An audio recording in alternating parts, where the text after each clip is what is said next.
Now अब देखते हैं आपके डोरमेंट। डोरमेंट यानी कि परसुप्त, यानी ऐसे ज्वालामुखी जिनके अंदर कुछ समय पहले विस्फोट हुआ था लेकिन अभी भी विस्फोट होने के चांसेस हैं, यानी कि विस्फोट होने की संभावना है। यानी अभी वो शांत है, वो ज्वालामुखी जो अर्थ के ऊपर अभी शांत है लेकिन कभी भी उनमें विस्फोट हो सकता है, वो डोरमेंट में आते हैं। तो इसके अंदर पहला आपका डोरमेंट का एग्जांपल है विसुवियस, जो कि आपके इटली के अंदर है।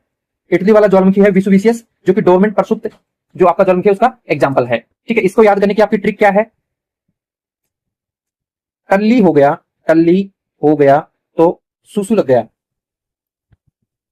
यानी कि टल्ली का मतलब इटली का टल्ली उठा लिया यहां से, और सुसु का मतलब विसुवियस। ये रहा आपका विसुवियस जो है किस कैटेगरी का? डोरमेंट ज्वालामुखी है। ओके, नाउ अगला है आपका एक्सटिंक्ट, यानी कि जो शांत ज्वालामुखी है, यानी ऐसा ज्वालामुखी अब इसके अंदर फ्यूचर में कोई भी विस्फोट कभी भी नहीं होगा। सिर्फ एक बार विस्फोट हुआ था, अब फ्यूचर में कोई भी विस्फोट नहीं होगा। इनके क्रेटर जो होते हैं, इनका जो क्रेटर होता है यानी ज्वालामुखी का जो मुंह है, इनके क्रेटर पर पानी भर चुका होता है, पानी भर चुका होता है। ठीक है, तो इसका एग्जाम्पल अगर देखें तो पहला एग्जाम्पल इसका एकांक गुआ, जो कि आपके एंडीज पर्वत पर है, एंडीज पर्वत पर है। और इसकी खास बात क्या है? सबसे ऊंचाई पर स्थित ज्वालामुखी है ये, और वो भी कौन सा? शांत कैटेगरी का। ओके, नेक्स्ट है आपका देवबंद ज्वालामुखी, देवबंद ज्वालामुखी जो कि आपके ईरान के अंदर है। कहां पर है? ईरान के अंदर। अगर अपन वहीं अपने इंडिया की बात करें तो इंडिया के अंदर दो ज्वालामुखी हैं, और दोनों के दोनों भारत के अंदर दो ज्वालामुखी हैं।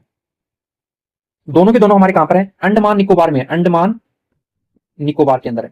ठीक है, एक का तो नाम है नारकोडम ज्वालामुखी और दूसरा है आपका बैरन। तो यहां पे पता लगा कि बैरन, रन रन का मतलब क्या होता है? दौड़ना, यानी ये वाला जो है ये एक्टिव है। यानी भारत के अंदर दो ज्वालामुखी बताए गए हैं जो कि अंडमान निकोबार में है। तो बैरन है वो तो कौन सी कैटेगरी का है? एक्टिव वोल्केनो, क्योंकि इसके लास्ट में रन इसे याद रख लेना। और जो नारकोंडम है ये आपका परसुप्त में आता है, यानी डोरमेंट वोल्केनो है, यानी इसके अंदर कभी विस्फोट हो सकता है। ओके, और वर्ल्ड का एकमात्र ऐसी जगह ऑस्ट्रेलिया महाद्वीप है, ऑस्ट्रेलिया महाद्वीप, यहां पर कोई ज्वालामुखी नहीं है, ज्वालामुखी नहीं है। तो ऐसी कौन सी जगह जहां पर कोई ज्वालामुखी नहीं है, वो कौन सा महाद्वीप है? वो आपका ऑस्ट्रेलिया है। ओके, सबसे ज्यादा अगर बात करें ज्वालामुखी आते कहां है, ज्वालामुखी आते कहां है, तो वो जगह रहेगी आपकी इंडोनेशिया।